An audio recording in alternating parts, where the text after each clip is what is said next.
सबसे पहले कुमार गौरव, मैं आपके पास आ रही हूं। इससे पहले तो कुमार गौरव, शुरुआत में तो हम सिर्फ निलंबन को लेकर ही बात कर रहे थे, लेकिन मिमिक्री ने जितना जोर पकड़ा है तो अब चर्चा सिर्फ मिमिक्री वाले विवाद को लेकर ही हो रही है, क्योंकि अब सीधा सीधा ये अपमान और सम्मान से जुड़ गया है मामला। मैं समझना चाहूंगी, क्या बीजेपी को मुद्दा मिल गया है क्या, और कैसे मिमिक्री अपमान से जोड़ा गया?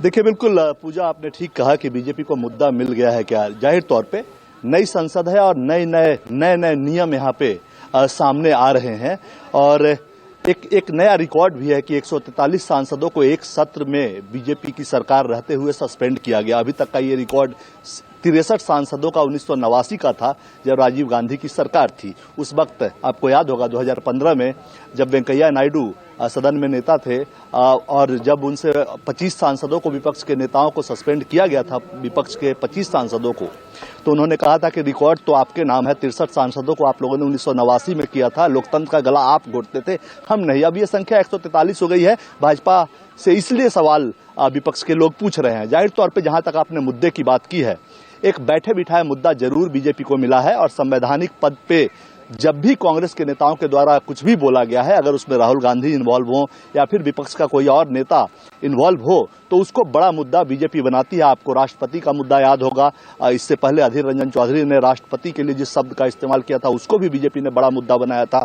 ये जगदीप धनखड़ का जो मामला है, वो उपराष्ट्रपति का, उनकी मिमिक्री का मामला, वहां भी राहुल गांधी वीडियो बना रहे थे जब कल्याण बनर्जी टीएमसी के नेता जो है मिमिक्री कर रहे थे उस वक्त। तो इसे एक बड़ा मुद्दा बीजेपी ने बनाया और उसको जाति और एक तरह से कहें किसान से जोड़ दिया, जाट समाज से जोड़ दिया और किसान से जोड़ दिया। क्योंकि जब उपराष्ट्रपति बनाया गया था जगदीप धनखड़ को, तो कहा गया था कि एक किसान के बेटे को मोदी सरकार ने उपराष्ट्रपति बनाया है, और जाट समुदाय से वो आते हैं, और भारतीय राजनीति में समुदाय की राजनीति होती रही है, ये कोई नई बात नहीं है। तो बैठे बिठाए विपक्ष को एक मुद्दा मिला है, लेकिन हाँ, ये बात जरूर है कि जो लगातार विपक्ष का विरोध प्रदर्शन चल रहा है, इससे क्या होगा, क्या हासिल कर पाएंगे। कल जो विपक्ष के नेता के द्वारा आरोप लगाया गया कि मोदी सरकार ने हमारे तमाम सांसदों को सस्पेंड किया, अब वो ज्यादा से ज्यादा क्या करेगी, 1-2 बिल पास करवा लेगी। इसका इस बात में कोई नैतिक दम नहीं दिखा, क्योंकि विपक्ष के सदन में रहते हुए भी इतना बम्पर बहुमत है लोकसभा में मोदी सरकार के पास कि वो जो बिल होता है उसको वो पास करवाती है। राज्यसभा में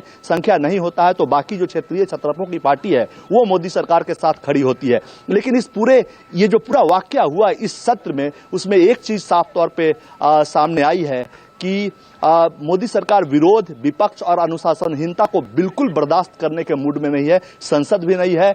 न्याय का प्रतीक सेंगोल की भी स्थापना हुई है। इसी नए संसद में दशकों से पेंडिंग पड़ा हुआ महिला आरक्षण बिल भी पास हुआ है। उसी सदन में बीजेपी के एक सांसद ने एक दूसरे बीएसपी के एक सांसद को धार्मिक सूचक शब्द भी कहा है। तो नई चीजों की स्थापना इस नए संसद भवन में हुई है, इसमें कोई दो राय नहीं है। और जहां तक विपक्ष का रहा सवाल, विपक्ष को जाहिर तौर पे अगर कोई सत्ता में अगर ज्यादा ताकतवर के रूप में है, तो उसको अगर हराना है या अपनी बात मनमानी है, तो उन्हें जनता के पास जाना होगा, उन्हें संगठित करना होगा और फिर उनके जरिए आना होगा। क्योंकि आज ये देखा जाता है कि मोदी सरकार बात में भी, काम में भी और जनता तक अपनी बात को पहुंचाने में भी कामयाब रही है। पिछले 10 सालों से कई राज्यों में भी चुनाव हुए, 2 लोकसभा चुनाव हो गए, तीसरे लोकसभा चुनाव की तरफ प्रधानमंत्री मोदी तीसरे टर्म की ओर बढ़ते हुए नजर आ रहे हैं। 24 में फिर से लोकसभा चुनाव होना है, उन्हीं के चेहरे पे चुनाव लड़ा जाना है। लेकिन हाँ, सवाल ये जरूर है कि नई संसद में नए इतिहास रचे गए हैं।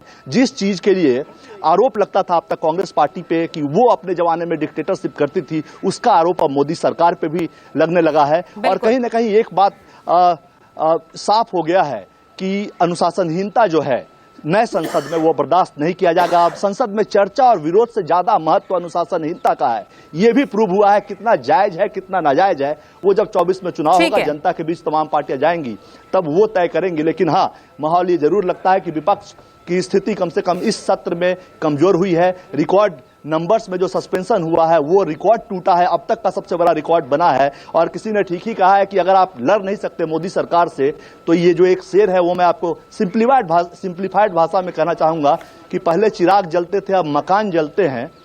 नया जमाना है, नई रोशनी है, चाहे तो जनता के बीच जाइए, लड़कर आइए, मजबूती से आइए, फिर मोदी सरकार से लड़िए, नहीं तो जो नया नियम है, नई संसद में जो नए प्रावधान है, नए नियम है, जो नई रीति है कि अनुशासनहीनता बर्दाश्त नहीं होगी, उसको बर्दाश्त करने के लिए तैयार रहिए। जी बिल्कुल, और ऐसे में हम वही तस्वीर तो देख रहे हैं, एक तरफ जहां सांसदों का निलंबन है तो दूसरी तरफ हम देख रहे हैं किस तरह से मिमिक्री से उपराष्ट्रपति का अपमान हुआ है, और ये इन दोनों ही मामलों पर किस तरह से सत्ता पक्ष और विपक्ष इस वक्त आमने सामने हैं, ये हमें देखने को मिल रहा है। लेकिन